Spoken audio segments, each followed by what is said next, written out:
네, 여러분 반갑습니다. 저는 콘서트를 선물하고 있는 드림라이프 유정현 대표입니다. 그리고 저는 전 세계에서 유일하게요, 제 몸무게와 똑같은 주파수에서 라디오를 11년째 진행을 하고 있습니다. 저 혹시 극동방송 주파수를 혹시 아시나요? 극동방송 106.9MHz예요. 유정현의 내영혼의 클래식이라는 라디오 프로그램을 진행을 하고 있습니다. 여러분, 백라가 불혈태란 말이 있어요. 혹시 무슨 말인지 아세요? 100번 라디오 나오는 것보다 한 번 텔레비전 나오는 게 낫다라는 뜻인데, 제가 11년 동안 라디오를 진행했지만 저를 아시는 분 여기서 별로 없습니다. 한밤의 TV연에 진행하셨던 그 전 국회의원이시죠, 유정현 씨로 알고 있는 분들이 아직도 계시고요. 아직도 사연이 막 올라오고 있습니다. 자, 우리가 무엇을 원하는지 또 어디로 가야 할지 알기 위해서는요, 바로 우리의 내면의 소리를 들어야 된다고 생각을 합니다. 여러분, 그 음악이라는 것, 지금 노래를 들려드릴 텐데, 우리 무의식 가운데 우리의 내면의 소리를 아주 잘 들려주는 그런 역할을 한다고 생각을 합니다. 그래서 오늘 그 내면의 소리 잘 듣는 그 선물을 꼭 다 받아가셨으면 좋겠습니다. 자, 우리나라 아주 최고의 소프라노 중에 한 명입니다. 최우영님 나와주셔서 뮤지컬 캐치 아시죠? 네, 거기에 나오는 메모리라는 아주 유명한 곡입니다.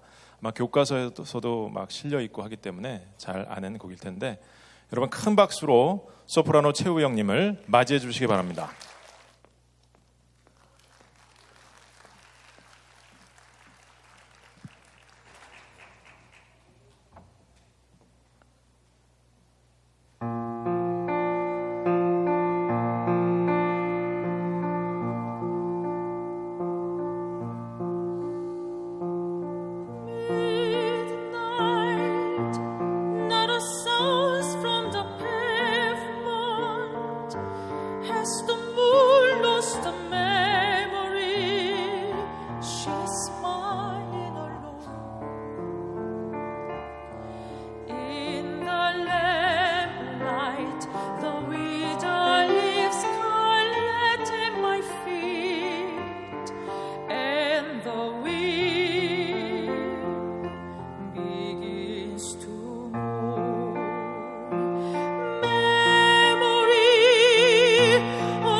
너무 잘하죠?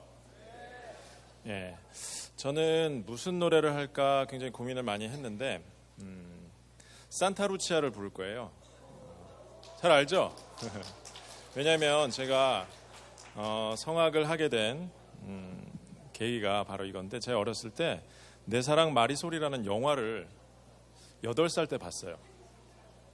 아마 모르실 거예요, 여러분들은. 근데 그 마리솔이 스페인 국민 가수예요. 그 당시 나이가 한 10살 정도 됐던 그런 마리솔인데 제 첫사랑이에요. 그 산타 루치아를 제가 들으면서 나도 모르게 막 가사도 외우게 되고, 그때부터 이제 노래 시키면 늘 산타 루치아를 그 중학교 때부터, 변성기가 지나고 난 그 다음부터 맨날 산타 루치아를 불렀어요. 그래서 성악가가 된 계기가 된 것 같습니다. 잘 알고 계신 분들은 같이 따라하셔도 괜찮습니다. 산타 루치아 들려드리겠습니다.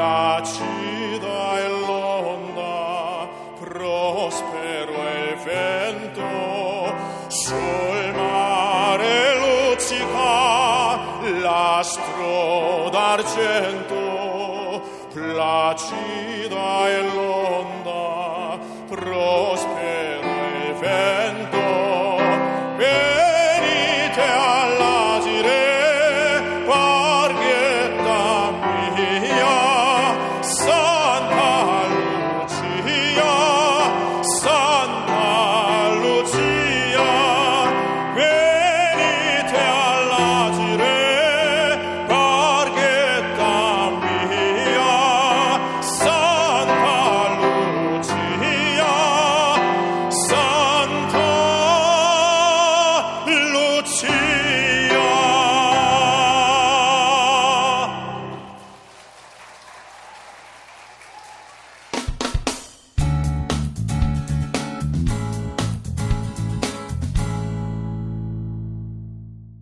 제가 여러분들에게 드리고 싶은 이야기는, 오늘 해줄 이야기는요, 우울증은 축복이다.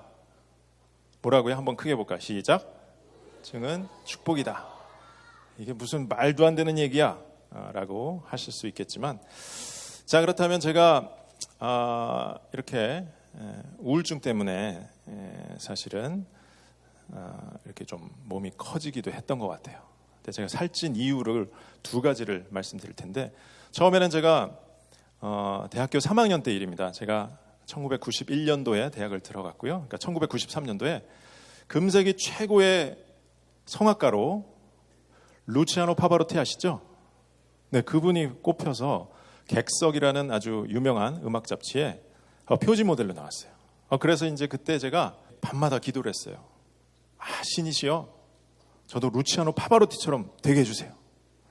한 3달을 막 기도를 했는데, 이거 웬걸, 노래는 하나도 안 늘고 제 허리가 점점 늘어나기 시작하는 거예요.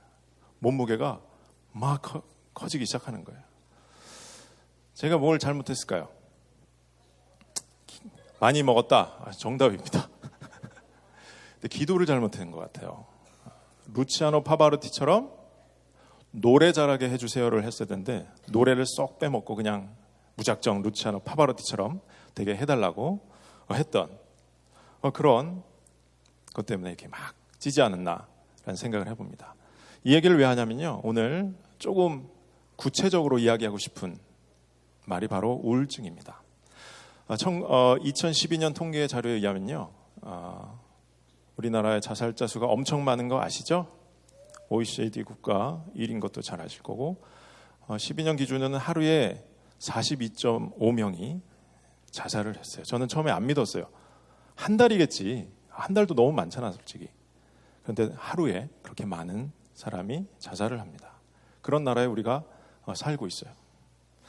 강변에 운전을 하고 막 돌아다녀 보면요, 교통사고로 이렇게 사망하는 사람의 수는 0, 1, 2, 3, 그 정도 돼요. 부상자 수가 한 178명, 180명, 200명이 채 안 되는데, 정말 놀랍게도 하루에 그 많은 사람들이 자기의 목숨을 내려놓게 됩니다. 제가 진짜 살찐 이유는 정말 밥을 많이 먹어서 그랬습니다.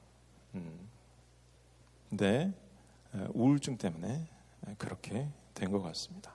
제가 분석을 해봤어요. 제 나름대로. 나는 왜 우울증이 걸렸을까? 제가 이제 대학교 졸업할 때쯤 이제 군대 갔다 와서 시작된 우울증이었는데, 일단 제가 우울증이 잘 걸릴 성격이었던 것 같아요. 제 어린 시절을 보면 굉장히 숫기가 없었어요. 숫기가 너무 없어서 어느 정도였냐면, 좌석 버스를 딱 탔는데 제가 창가에 앉았어요. 그리고 제 왼쪽에 어떤 아저씨가 타셨는데 이분이 차 안에서 주무시는 거예요. 그러면 제가 깨워서 내려야 되잖아요, 내릴 때. 근데 그걸 못했어요. 그렇게 숫기가 없었어요. 용기가 없었어요.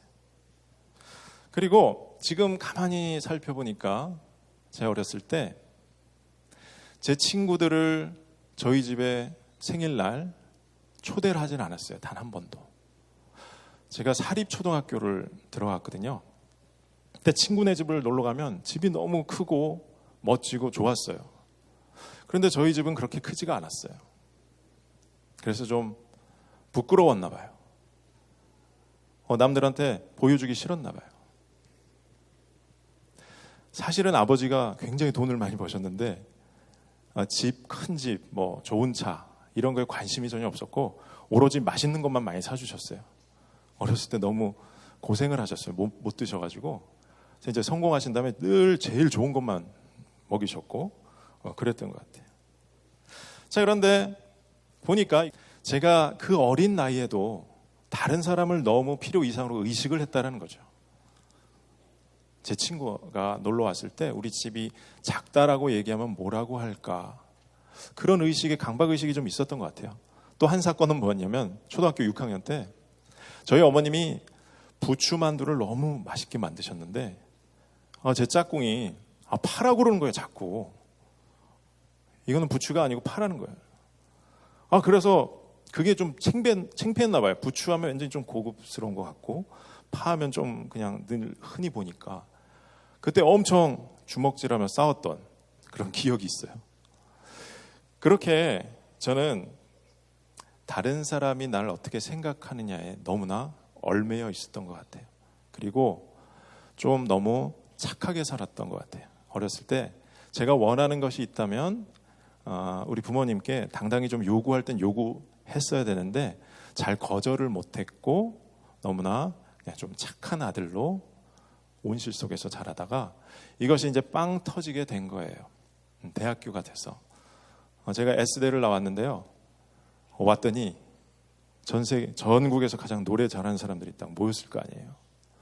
보니까 노래 잘하는 줄 알았는데 별로 그렇게 제가 뛰어나지 않더라고요. 그때부터 이제 열등 의식에 빠지기 시작을 합니다. 그래서 너무나 저는 슬픈 그런 하루하루가 되고 미래에 대한 되게 불확실한 그런 것들이 저를 우울증 환자로 만들어가고 있었던 것 같아요. 그리고 예술이라는 건요, 1등만 알아줘요. 콩쿨 나가서 2등하고 3등하면 잘 알아주지 않는 그런 냉혹한 세계에 제가 발을 들여놨는데 점점 학년이 올라갈수록 제가 막 뒤처지는 그런 느낌. 그리고 그러면 내가 성악가를 나와서 뭘 하지? 과연 내가 밥벌이는 제대로 할 수 있을까라는 의문에 빠지게 됩니다. 그래서 저는 슬슬 우울증이 시작됐고요. 3번의 큰 우울증이 저에게 다가왔습니다. 그런데 결정타가 된 게 바로 군대를 제대하고 나서 저희 어머님이 뇌종양이 발견됐어요. 그래서 27시간이라는 큰 수술을 마친 후에 저희 어머님이 식물인간이 되셨어요. 저희 한 11개월 동안 정말 제가 사랑하는 너무나 친했던 저희 엄마가 그런 식물인간 상태로 가게 되면서 저는 무기력증에 빠지게 되고 한 12시간 잠만 잤고 12시간 동안 TV만 봤던 그런 굉장히 엄청난 좋지 않은 그런 기억들이 있습니다. 여러분, 졸졸졸 흐르는 시냇물에는 자갈이 있어요. 그래서 소리가 졸졸졸 나는 거예요. 그래서 아름다운 소리가 들리는 법입니다. 고난과 아픔은 내 인생의 소음이 아닌 내 인생을 아름답게 하는 조화로운 멜로디가 되는 겁니다. 그렇게 식물인간으로 사셨다가 결국은 하늘나라를 가셨는데요. 그때 이후로 제가 우울증 바닥까지 딱 내려갔을 때 아주 조그만 감사함이 있었어요. 제가 우울증을 벗어나게 된 씨앗이 됐던 게 뭐냐면 아주 우울증으로 바닥까지 내려와 보니까 제가 누군가의 아픔에 대해서 처음으로 생각하기 시작했던 것 같아요. 저는 재수도 안 해봤어요. 참 재수 없는 놈이죠. 대학도 한 번에 들어갔고요. 썰렁해서 죄송합니다만 그렇게 편안하게 잘 살아와서 다른 사람의 마음을 헤아리지 못했어요. 특히 시간 안 지키고 지각하는 사람 이해를 못했었어요. 근데 제가 우울증에 걸려보니까 우울증 걸리면요 동굴 안에 들어가고요 잘 씻지도 않고요 굉장히 게을러져요. 굉장히 느려지기 때문에. 그래서 그때부터 누군가 저럴 때 늦게 지각했던 이유는 혹시 마음의 병이 아니었을까라는 그런 생각, 제 마음이 조금이라도 넓어지고 있다라는 생각, 다른 사람을 제가 이해하려고 했던 그 생각이 들게 됩니다. 그때부터 제 우울증이 급속히 좋아지기 시작했고요. 결정적인 사건은 중학교 학생, 여기 중학생들 많이 오셨죠? 당시 중학생이었던 어떤 친구를 만나게 됐어요. 제가 학교를 휴학을 했어요. 너무 우울증이 심해서. 휴학을 하고 저는 매일 그 중학교 학생을 상담을 해줬는데 저보다 더 힘든 거예요. 보니까 약간 힘든 거예요. 그래서 매일매일 같이 만나서 편지를 써줬어요. 그리고 남학생이었는데 매일 허그해줬어요. 껴안고 축복을 해줬어요. 근데 놀라운 일이 발생했어요. 일주일 간격으로 제가 좋아지고 얘가 따라서 좋아지기 시작하는 거예요. 2번째 편지, 10번째 편지. 오늘 라이프 콘서트가 11회째인가요? 11통의 편지가 됐을 때 저는 완전히 회복됐고 그 다음 주에 얘도 완전히 회복이 됐어요. 그리고 3년 전에 만났는데 너무나 멋진 청년으로 변해서 제가 놀랐어요. 너무나 보람있고 기분이 좋았습니다. 그러면서 우울증이 저에게 축복이라는 것을 깨닫게 되기 시작했어요. 그렇게 작은 시작부터 시작해서 다른 사람을 이해하게 하다는 큰 마음이 생기기 시작을 했고요. 그게 가장 큰 선물이었다고 생각을 합니다. 그리고 제가 12시간 잠자고 12시간 TV만 봤다고 그랬죠. 그때 너무나 우울해서 주로 봤던 게 개그 프로였고요. 토크쇼였어요. 그리고 타임머신류의 영화를 즐겨봤어요. 왜냐하면 옛날에 어렸을 때 좋았던 시절로 자꾸 가고 싶었어요. 그게 제 삶이었어요. 한 4개월, 6개월을 12시간 TV 본다고 생각을 해보세요.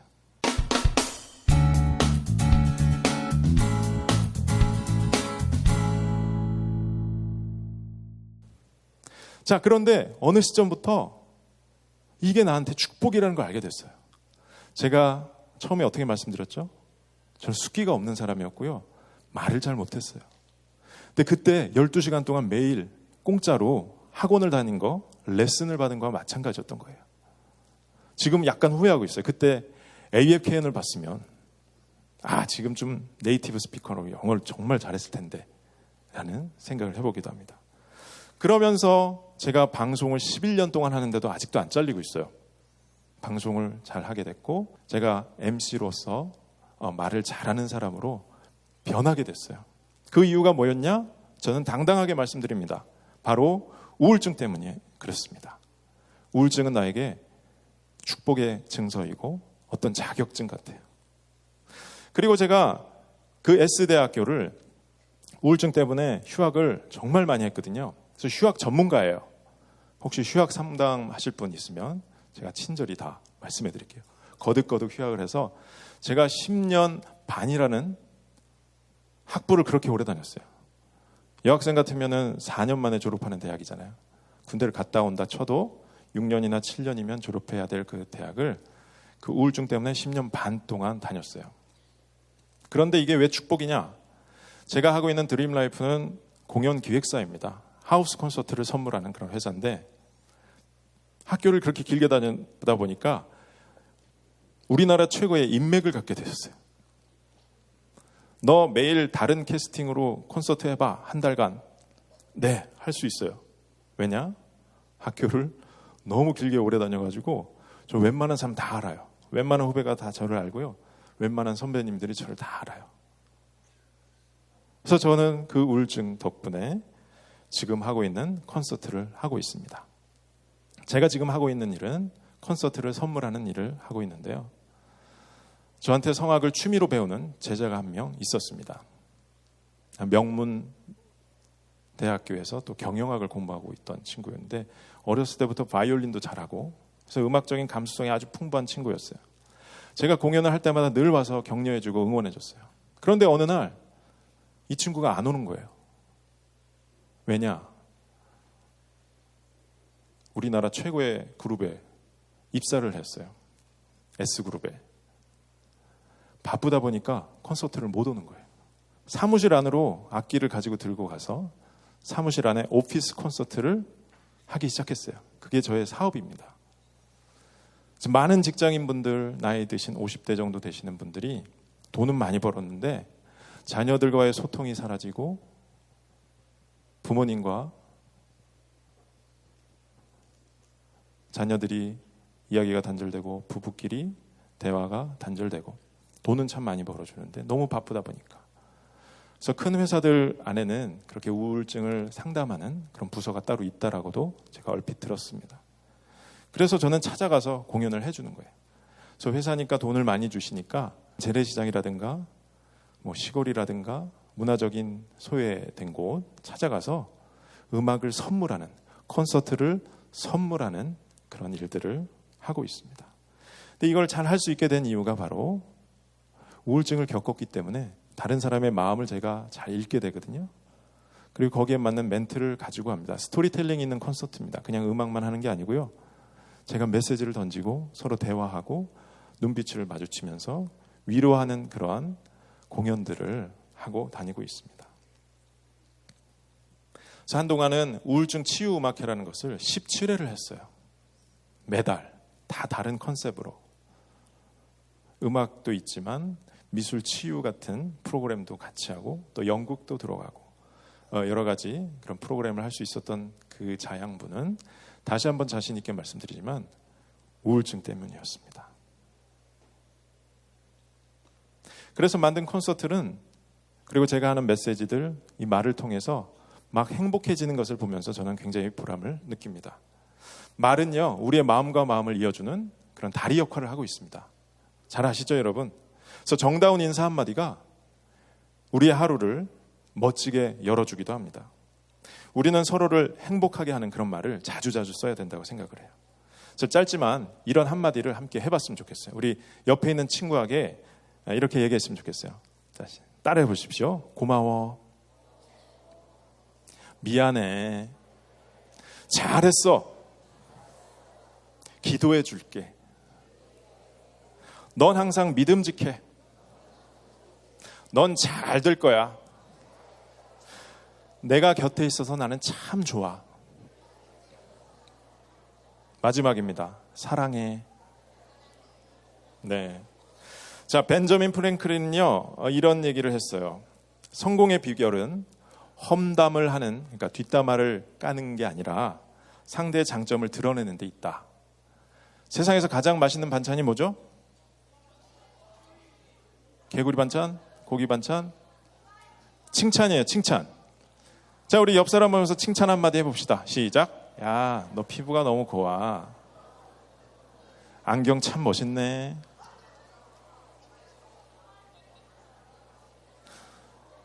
여러분 칭찬 많이들 해주실 거죠? 서로 많이 격려해 주실 거죠? 말에는 그런 능력이 있습니다. 여러분, 우울증은요, 우리가 가고 있는 그 방향, 그리고 그 길에서 잠시 멈추라는 그런 의미를 가지고 있습니다. 우울증은요, 무엇인가 잘못되어서 새로 고쳐야 돼 라고 내 몸이 신호를 보내는 거라고 생각을 하시면 됩니다. 그러니까 너무 두려워하지 마세요. 굉장히 우울한 것이 자꾸 지속되고 두 달이 지났는데도 계속 그러면 우울증으로 보게 되는데요. 너무 당황하지 마시고 그때 내가 나에게 뭔가 말을 하고 있구나. 그걸 빨리 캐치하셔야 돼요. 정말 내가 하고 싶은 일을 하셔야 돼요. 그렇게 살기가 참 힘든 대한민국에서 살고 있기 때문에 그렇게 많은 마음의 병들이 있는 것 같지만 그럼에도 불구하고 한번 이겨냈으면 좋겠습니다. 우울증은요, 우리의 삶의 방향을 재정립해주는 그런 역할을 해줍니다. 인생의 문제들을 해결하는 그런 대안적인 해결책을 주는 선물인 셈입니다.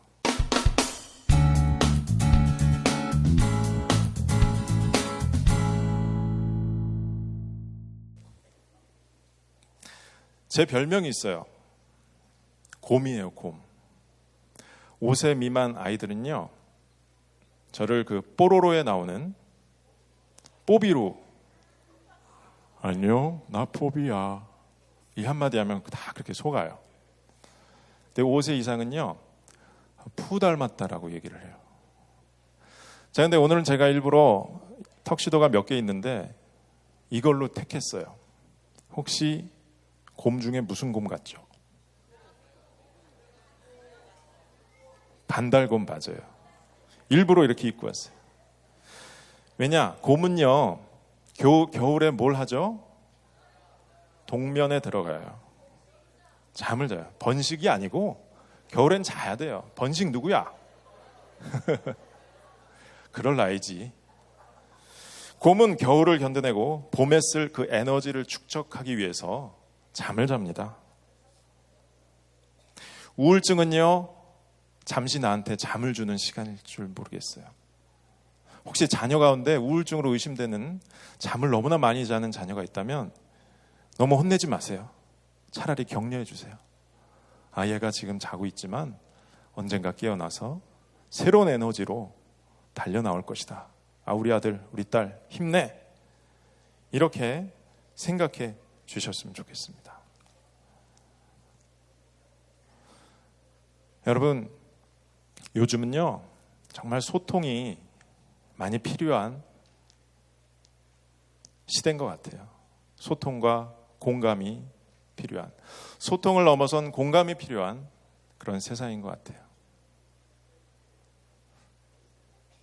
제가 또 대학교 3학년 때 실제 있었던 일입니다. 우리나라에서 아주 거국적으로 큰 행사가 있었어요. 잠실 체조 경기장에서 열렸던 그런 행사였는데 당대 최고의 가수들이 모였어요. 조용필 선생님, 인순이 씨, 그런 분들 다 모였고요. 클래식 연주자로서는 테너 박인수 선생님 아세요? 네, 향수 부르신, 우리 어르신들은 잘 아시고요. 우리 친구들은 모를 거예요. 그래서 박인수와 그의 제자들 해서 한 팀이 꾸려졌습니다. 그런데 그 당시만 해도요, 1993년도인데 인터넷이 발달되지 않았던 때예요. 그때는 학교에서 레포트를 직접 손으로 썼어요. 지금 같으면요, 라이프 콘서트 하면 여러분 프로그램 엽서 같은 거 있잖아요.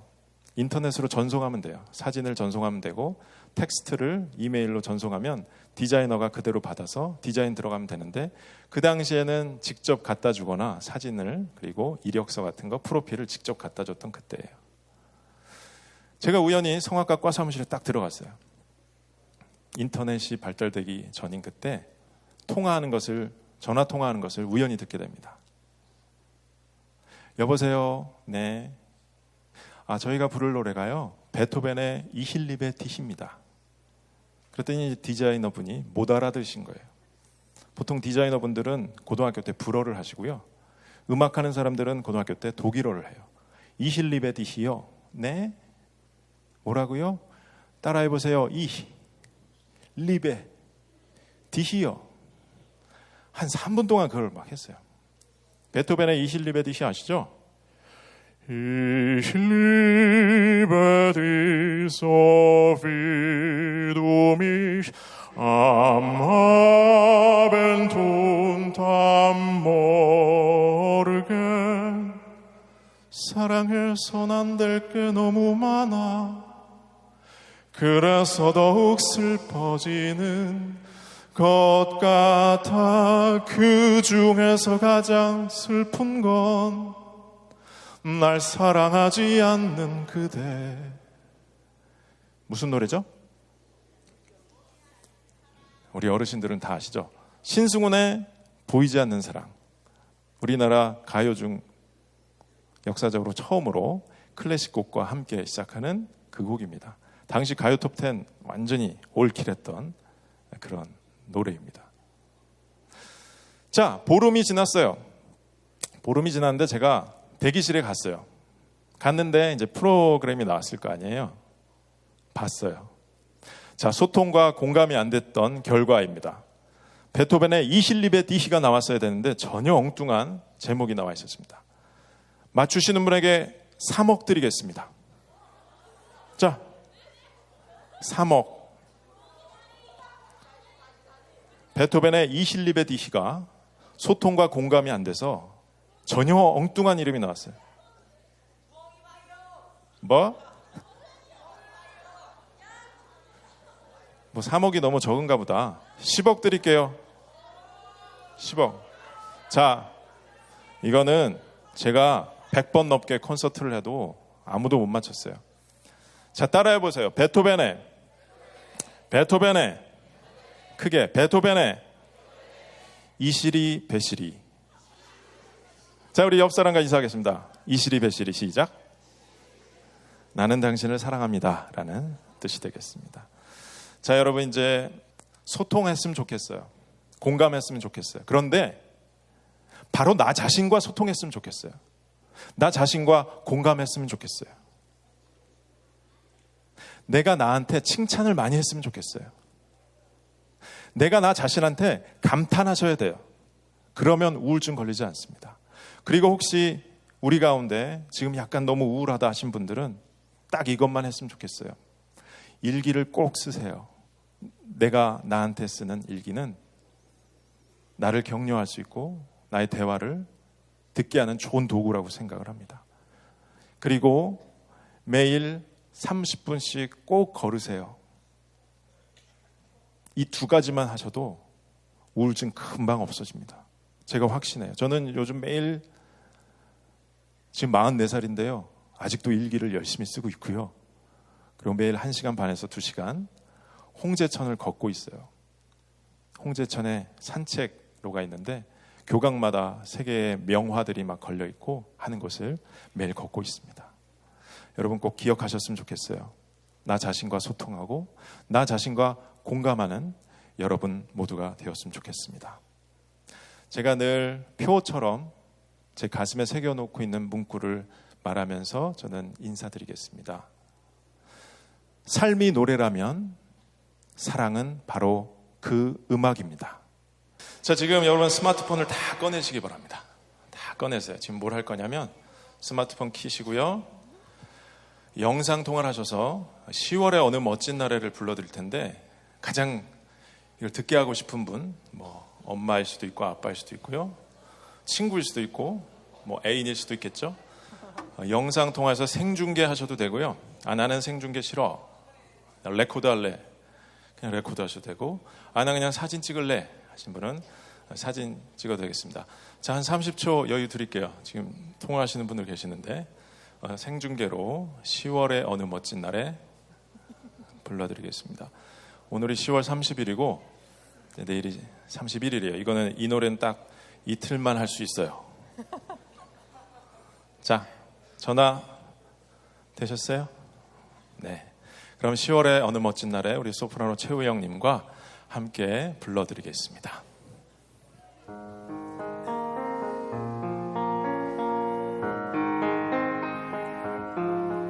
눈을 뜨기 마을보다 높은 저 하늘이 기분 좋아. 휴일 아침이면 나를 깨운 전화. 오늘은 어디서 무얼 할까. 창밖에 앉은 바람 한 점에도 사랑은 가득한 걸. 널 만난 세상 더는 소원 없어. 바람은 죄가 될 테니까.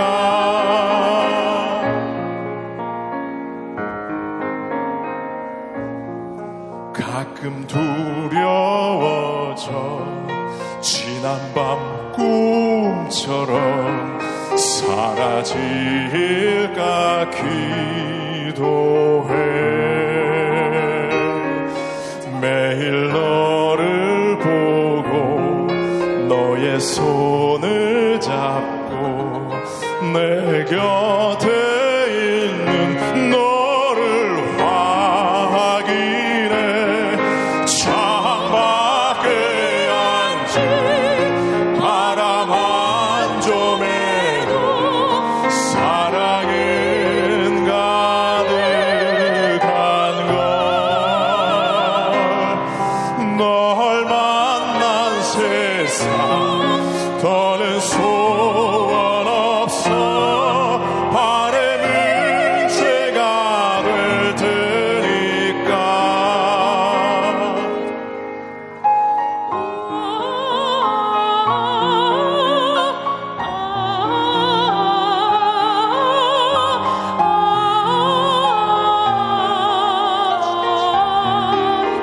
같이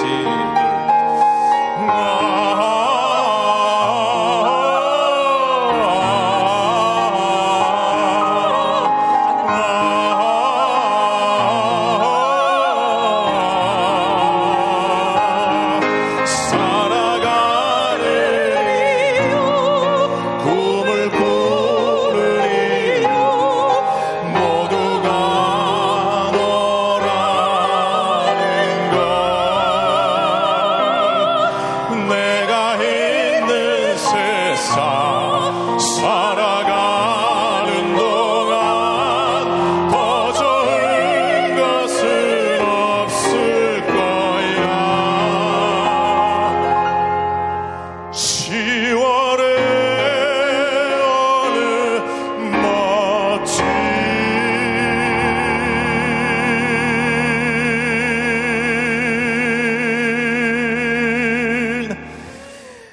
날에.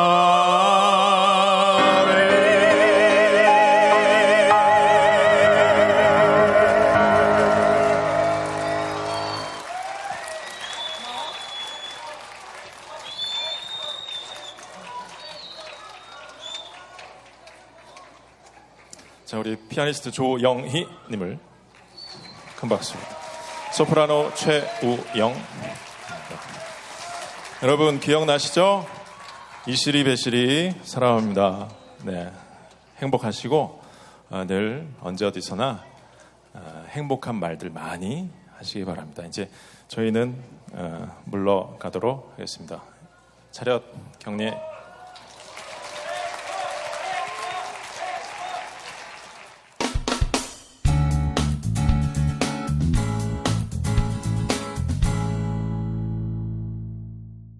제가 아까 그 중학교 학생한테 편지를 직접 써서 줬던 것처럼 요즘은 뭐 너무나 문자라든가 카 있잖아요. 그것도 너무 발달돼 있어서 그런 걸로 주로 하는데, 정말 손편지를 제가 라디오 진행하면서도 사연을 꼭 안 거스르는 게 있는데 그게 바로 이제 손으로 직접 쓰신 손편지라고 하죠. 그럴 때 더 감동이 있더라고요. 그것처럼 일단 주변에 우울한 친구가 있다라면 잘 많이 들어주셔야 되고요. 무슨 말을 하든지. 그리고 그 아픈 거를 인정해 주셔야 된다고 생각해요. 제가 우울증이 정말 심해서 막 제 여동생한테 나 진짜 미치겠다, 정신병원에 가고 싶다 딱 얘기했을 때 제 여동생의 반응이 어땠냐면 그래 오빠 같이 가자, 그 말을 인정해 줬었어요. 그때 제가 묘한 느낌을 받았어요. 그래서 정신병원에 가서 상담을 하고 약까지 탔는데 약을 안 먹었어요. 이미 제 여동생이 그래 오빠 가자라고 했을 때 내 병을 인정해 줬던 그 순간에 힐링이 됐던 것 같아요. 그래서 여러분 주변에 분명히 우울하고 또 요즘 너무나 공부 위주의 어떤 그런 사회인데 아프고 힘든 친구들이 분명히 많이 있어요. 그럴 때 서로 잘 들어주고 더 도와주고 하는 그런 일들이 있었으면 좋겠습니다. 선물하는 삶을 살지요 라고 대답을 하고 싶습니다. 사실 선물이라는 게 받는 거 되게 좋지만 주는 게 훨씬 기쁜 것 같아요. 그리고 제가 이렇게 우울증 치유 음악회를 하면서 어떤 일이 있었냐면 그 강연 때 제가 나보다 조금 더 힘든 사람을 도와라, 그러면 회복될 거다, 그 얘기를 어떤 사람이 들었었어요. 그래서 인터넷 어떤 그룹에서 제 멤버였는데 하루는 한강이라고 하면서 문자가 온 거예요. 제가 죽겠다라는 거예요. 그래서 제가 당장 달려갔죠. 달려가서 사실 얼굴도 모르고 전혀 모르는 사람이었지만 옛날 싸이월드 할 때 저희 클럽의 멤버였거든요. 그래서 가서 다 들어주고 여러 가지 좋은 이야기들을 해주고 그런 선물들을 했는데 결국 그 남자분이 저보다 한 살이 위였는데 결국 취직을 못해서 그렇게 됐었어요. 몇 달 후에 정말 아버지가 정신병원에 는 거예요. 그런데 정신병원에 딱 들어갔는데 10명이 함께 생활을 했는데 보니까 자기가 10명 중에 그래도 제일 낫더래요. 그리고 제가 했던 말이 기억났더래요. 누군가를 도와라. 그래서 그 병원 안에서 그 9명을 그 사람이 막 도와주고 섬기고 했대요. 그래서 의사 선생님이 처음에는 진짜 제대로 미쳤구나 라고 생각을 했대요. 그런데 이게 꾸준히 계속되다 보니까 완치 판정이 됐고요. 그러고 3년 후에 저한테 전화가 왔어요. 전화를 딱 받았더니 자기가 이러이러해서 병원에도 가서 했는데 그때 대표님의 이야기를 듣고 돕기 시작을 했고 선물을 하게 했는데 결국 자기가 또 선물을 받게 됐다. 그리고 지금 강남에 있는 M 호텔, 굉장히 유명한 호텔이고요. 거기 지하에 부셰프가 됐다고, 밥을 사겠다고 해서 밥을 얻어먹은 게 2012년도의 일입니다. 그래서 제가 뭔가 선물을 했을 때 그 기쁨이 얼마나 큰지, 그래서 콘서트를 선물하다라는 타이틀로 지금 일을 하고 있는 것 같습니다. 그래서 저는 왜 사냐고 물으면 선물하고 살지요 라고 대답을 하겠습니다.